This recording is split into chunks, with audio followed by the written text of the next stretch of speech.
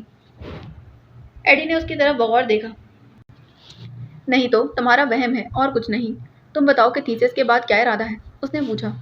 برطانیہ کے اسکالرشپ نکل رہے ہیں کچھ دنوں میں۔ میرا ارادہ ہے کہ مووی میکنگ میں اپلائی کروں، رائل کالج آف آرٹس میں۔